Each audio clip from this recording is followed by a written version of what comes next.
Hello everyone, welcome to my channel. Let's start. So today I'm here with a new video, and in this video we will know about the topic psychology. वैसे तो आपने title पढ़ ही लिया होगा psychology का। तो आज का जो टॉपिक है वो है हमारा साइकोलॉजी। साइकोलॉजी क्या होती है, किससे डील करती है, क्या इम्पैक्ट पड़ता है इसका बच्चे पे, यानी क्यों इतना इम्पोर्टेंट टॉपिक है, ये सब हम जानेंगे आज की इस वीडियो में। अगर आप मेरे चैनल पर फर्स्ट टाइम आए हैं तो पहले तो चैनल को सब्सक्राइब कर दीजिए ताकि और भी जो वीडियोस मैं आपसे शेयर करूं वो आप तक पहुंचती रहे। चलिए जो टॉपिक है साइकोलॉजी वो पढ़ते हैं। Psychology deals with the mind, behaviour, social development, emotional development, spiritual development of a child. किससे डील करती है? बच्चे के दिमाग से, बिहेवियर से, उसके social development, emotional development, spiritual development, इन सब से डील करती है क्या? साइकोलॉजी। क्या डील करती है? साइकोलॉजी। तो आप पहला पॉइंट तो ये सीख सकते हो कि साइकोलॉजी किससे मेनली डील करती है? माइंड से, बिहेवियर से, social development, emotional development, spiritual development of a child. और या एनी पर्सन, बच्चे से या किसी पर्सन के साथ से भी डील कर सकती है। It also deals with the construction of thought and the self concept of a child bye knowing the behaviour and the mental level of a child. ये कहीं ना कहीं खबर उस चीज से भी डील करती है जब बच्चे अपने थॉट्स, अपने सेल्फ कॉन्सेप्ट के बारे में चाइल्ड जानता है, अपने बिहेवियर को, मेंटल लेवल को, तो उस पे उसका भी इम्पैक्ट साइकोलॉजी मतलब पड़ता है बच्चे के माइंड पे। It is quite easy for a teacher to make his her teaching learning objective, fruitful और productive। कहीं ना कहीं ये टीचर के लिए काफी बेनिफिशियल होता है, कहीं उनका काम आसान कर देता है कि वो अपनी टीचिंग लर्निंग का जो ऑब्जेक्टिव है वो काफी प्रोडक्टिव एंड फ्रूटफुल बना सके ताकि वो उसको पूरा कर सके, अचीव कर सके। अगर वो बच्चे के माइंड लर्निंग से ऑलरेडी जानती होगी कि उसका परफॉर्मेंस लेवल क्या है, बच्चे का लेवल ऑफ नॉलेज क्या है, मेंटल लेवल क्या है। If she knows about it she will prepare learning objective very clearly. As a teacher अगर आपको पता होगा कि अगर बच्चे में क्या मेंटल लेवल है या बच्चे की क्या सेल्फ कॉन्सेप्ट है, क्या बच्चे का बिहेवियर है, कितना लेवल है, तो आप उसके अकॉर्डिंग ही लेसन प्लान फ्रेम करोगे, अपने लेसन का ऑब्जेक्टिव रखोगे, उसी के अकॉर्डिंग टीचिंग लर्निंग मटेरियल या एक्टिविटी चूज करोगे, है ना, ताकि बच्चा उसे समझ पाए, इजिली कॉन्सेप्ट क्लियर हो सके। तो ये टीचर के लिए काफी हेल्पफुल रोल प्ले करता है। नए importance of psychology in the children's life. जब बच्चे की लाइफ में अभी साइकोलॉजी इतनी इंपॉर्टेंट क्यों है भाई? तो इसके कुछ पॉइंट्स है वो मैं आपके साथ शेयर कर रही हूँ। With the help of psychology a teacher can best understand his learners and makes it easy to achieve teaching learning objectives. जैसे कि मैंने अभी आपको ऊपर ही बताया, साइकोलॉजी की हेल्प से टीचर को कहीं ना कहीं हेल्प मिल जाती है, पर समझ में आ जाता है कि किस चीज की जरूरत है उसके लर्नर को, एंड वो उसी के अकॉर्डिंग अपने टीचिंग लर्निंग ऑब्जेक्टिव रखती है ताकि वो इजीली अचीव कर पाए।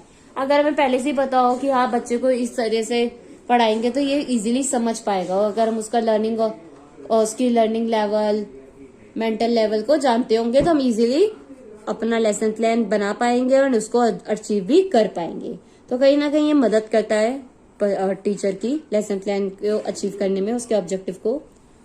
Bye knowing the cause of a behaviour it is easy to identify the problems occurring in the pathway of learning. Behaviour के बच्चे के जानने के कारण तो कहीं ना कहीं इजी हो जाता है और प्रॉब्लम्स को आइडेंटिफाई करना बच्चे की जो उसके लर्निंग के पाथ में, रास्ते में आ रही है। तो टीचर उसको इजीली आइडेंटिफाई कर पाती है। जब उसे पता होता है कि हाँ ये प्रॉब्लम है, तो वो जो प्रॉब्लम उसको लर्निंग में आएगी वो भी टीचर इजीली गेस कर पाएगी, इजीली आइडेंटिफाई कर पाएगी। Then your third point is, एक minute, now you can see, हाँ, since it study about the mental development and social development of a child, we can identify the habits, attitude, interest, aptitude, stress, anxiety, etc. Above all, it is easy to increase the ability and capacity of a child.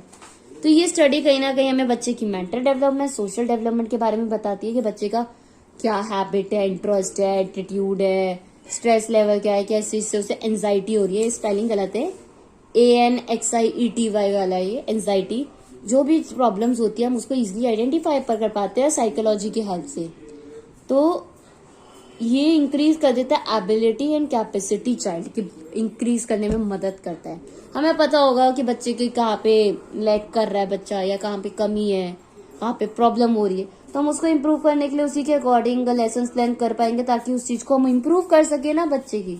तो कहीं ना कहीं बहुत important role play कर रहा है psychology बच्चे की लाइफ में, क्योंकि अगर साइकोलॉजिकल नॉलेज होगी टीचर को, तो वो उसके अकॉर्डिंग लर्निंग लेसन प्लान बनाएगी, लर्निंग ऑब्जेक्टिव्स बनाएगी, ताकि वो उससे फुलफिल कर सके और बच्चे की डेवलपमेंट भी कर सके, उसकी बिहेवियर में, सोशल में, उसके अकॉर्डिंग एक्टिविटीज अरेंज कराएगी, ताकि सोशल डेवलपमेंट हो बच्चे की।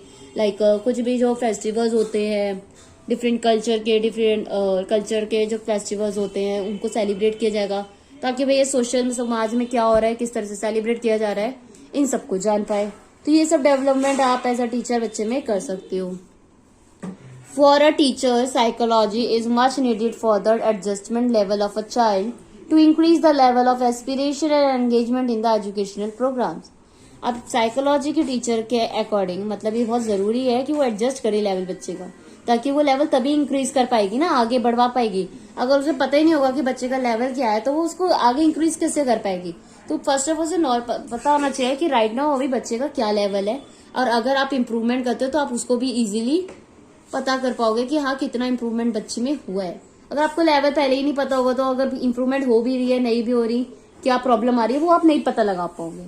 तो as a for a teacher, तो साइकोलॉजी में ये बहुत जरूरी होता है कि लेवल को एडजस्ट करे बच्चे के, ताकि हम इंक्रीज करें उसके एस्पिरेशन लेवल को, एंगेज कर सके उसे एजुकेशनल प्रोग्राम्स में। तो ये कुछ इंपॉर्टेंस थी साइकोलॉजी की, जो बच्चे की लाइफ में काफी बड़ा इंपॉर्टेंट इम्पैक्ट डालती है और काफी इंपॉर्टेंट है। अब आपने ये कुछ पॉइंट्स पढ़े, एज अ टीचर अगर हमें पता होगा बच्चे की लैक कहाँ पे कर रहा है, क्या लेवल है, या किस चीज में बच्चा स्लो है, कहाँ पे बच्चे की नीड है इम्प्रूवमेंट की, तो आप उसके अकॉर्डिंग वर्क करोगे, ताकि वो चीज आप इम्प्रूव कर पाओ बच्चे की। तो साइकोलॉजी बहुत इंपॉर्टेंट रोल प्ले करती है बच्चे की लाइफ में, और एज अ टीचर की भी काफी हेल्प करती है रेगुलर लेसन लर्निंग ऑब्जेक्टिव्स को अचीव करने में, जो टीचिंग के लर्निंग ऑब्जेक्टिव्स होते हैं उनको पूरा करने में। तो ये थी हमारी आज की वीडियो। आई होप आपको समझ आएगी। अगर वीडियो अच्छी लगी हो, हेल्पफुल लगी हो, तो वीडियो को लाइक शेयर तो कर ही दीजिएगा, एंड कमेंट में प्लीज जरूर बताया करें आपको कैसी लगी वीडियो, बिकॉज आपके जो कमेंट्स है वो मुझे मोटिवेशन देते हैं। वीडियो आपको कैसी लगी है, चाहे अच्छी लगी हो, बुरी लगी हो, कोई कमी हो, वो आप सब मुझे कमेंट सेक्शन में बताएं, ताकि मैं कमिंग वीडियोज में उसे उन कमियों को दूर कर पाऊं और अच्छी वीडियो आपके साथ शेयर कर पाऊं। और अगर आपको किसी टॉपिक पे चाहिए वीडियो, तो वो भी आप मुझे रिकमेंड कर सकते हो कमेंट सेक्शन में कि इस पर्टिकुलर टॉपिक पे, तो मैं अपने पर्सनल नोट्स बना के आपके साथ शेयर करूंगी। So thank you so much, and जाने से पहले चैनल को सब्सक्राइब कर ही दीजिएगा, ताकि और भी कमिंग वीडियोज आपको आप तक पहुंचती रहे, एंड बेल आइकन को प्रेस कर दीजिए ताकि आप तक पहले ही मैसेज पहुंच जाए। So thank you everyone for watching my video. Bye everyone.